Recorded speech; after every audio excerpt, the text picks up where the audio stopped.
Hi everyone, it's Kathy. Thank you so much for joining me. Today I will be creating a Slimline card using the new Slimline birthday die from Whimsy Stamps, as well as the Everyday Mini Sentiment stamp set.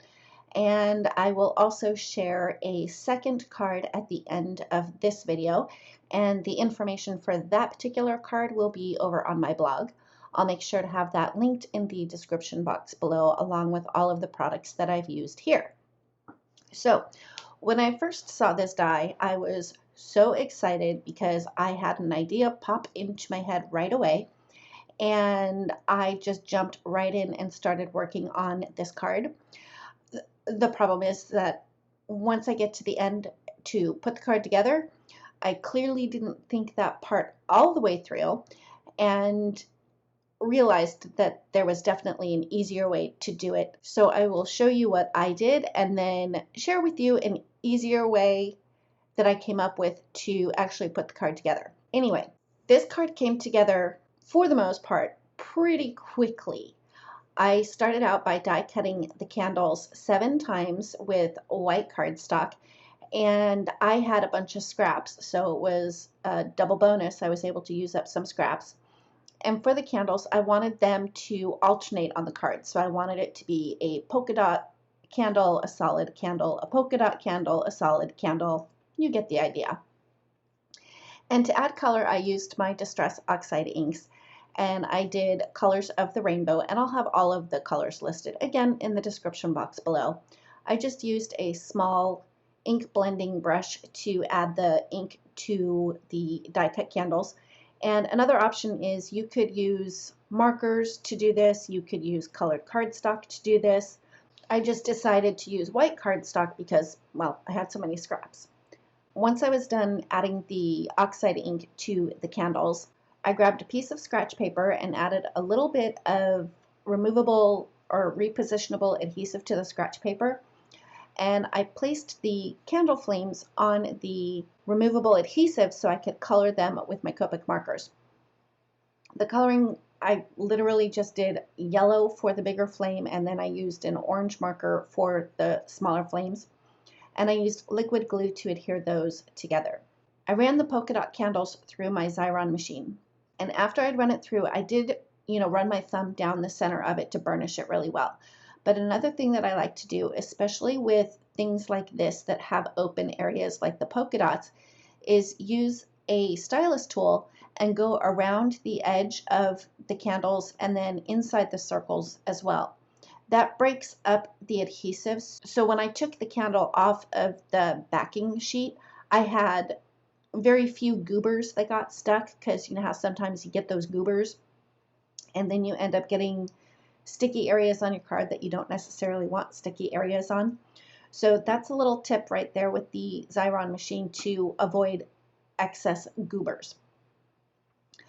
After I had all of my candles put together, I set them aside, and I had cut a piece of 80-pound Neenah Classic Crest cardstock to just slightly 3 1/4 by 8 1/4.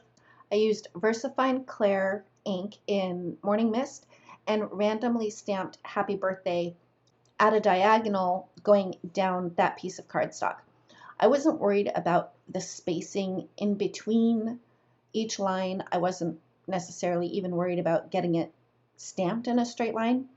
The thing that I concentrated most on was having the sentiment be staggered. So you'll see sometimes I start in the center and then I'll move to the left or the right. And I did make sure to stamp off the edge. It just makes it look a little bit more organic. So after I had that done, I set that aside, and this is where I made things a lot more difficult than they really needed to be. What I should have done was used that repositionable adhesive on the back side of that frame, which, by the way, I cut from a piece of dark gray cardstock, and lined up my candles using that repositionable adhesive, and then once they were in place, I could have flipped it over and put the sticky foam strips right on top, and that would have held the candles in place.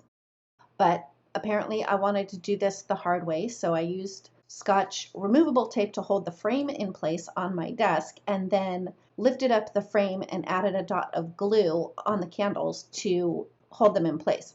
and every time I lifted up that frame, the candles would shift a little, so I would have to readjust the candles. So if I were to do this over again, I would have held those candles in place with the repositionable adhesive first. Anyway, after I had the candles glued in place, I just grabbed a pair of scissors and cut off the excess pieces of the candles.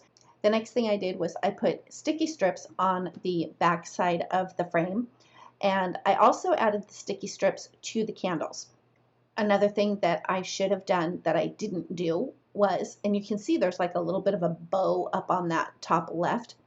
I tried to put this down on my stamped panel, and those sticky strips are so sticky, and I didn't have it lined up quite right, so I had to pull it off, hence the little bow up in the top left corner.